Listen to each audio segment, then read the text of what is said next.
தமிழ்நாட்டில் உள்ள 78 சுங்கச்சாவடிகளில் 40 சுங்கச்சாவடிகளில் நள்ளிரவு முதல் சுங்க கட்டண உயர்வு அமலுக்கு வந்துள்ளது. இதுகுறித்த கூடுதல் விவரங்களை எமது செய்தியாளர் பிரவீன்குமார் வழங்க கேட்கலாம். சென்னை உட்பட தமிழ்நாட்டில் உள்ள 78 சுங்கச்சாவடிகளில் 40 சுங்கச்சாவடிகள் இன்று முதல் விலை உயர்த்தப்படுகிறது. மத்திய அரசு பராமரித்து வரும் தேசிய நெடுஞ்சாலையில் சுங்க கட்டணம் வசூலிப்பது வழக்கமாக உள்ளது.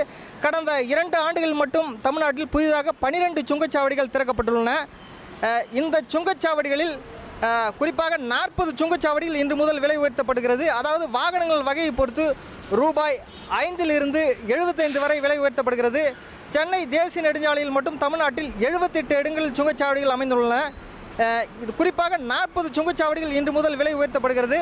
மீதமுள்ள 38 சுங்கச்சாவடிகளில் செப்டம்பர் 1 முதல் விலை உயர்த்தப்படும் என தகவல் வெளியாகியுள்ளது. இந்த குறிப்பாக சென்னையில் உள்ள வானகரம் சுங்கச்சாவடி, சூரப்பட்டு சுங்கச்சாவடி, சென்னை கொல்கத்தா தேசிய நெடுஞ்சாலையில் உள்ள நல்லூர் சுங்கச்சாவடி, தாம்பரம் திண்டிவனம் தேசிய நெடுஞ்சாலையில் உள்ள ஆத்தூர் சுங்கச்சாவடி, பரனூர் சுங்கச்சாவடி உட்பட 40 சுங்கச்சாவடிகள் இன்று முதல் விலை உயர்த்தப்படுகிறது. இந்த சுங்கச்சாவடி கட்டண உயர்வால் பொதுமக்களுடைய மனநிலை எவ்வாறு உள்ளது என்பதை கேட்டறிவோம்.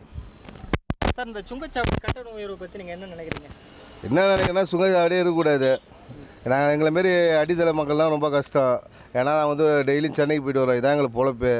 போனால் 500 எனக்கு சம்பளம். வாடகை வண்டி எடுத்துகிட்டு போனால் ஒரு 1000 1500 நிற்கும். அது வாடகை வண்டி எடுத்துகிட்டு போனான்னு சொன்னால் ரோடு சரி கிடையாது. போயிட்டு வந்து ஒரு சிங்கிளுக்கே டயர் வெடிக்குது, கட்டு பின்னு உடையுது, நிறையா ஃபால்ட் இருக்குது. லைட் வசதி கிடையாது.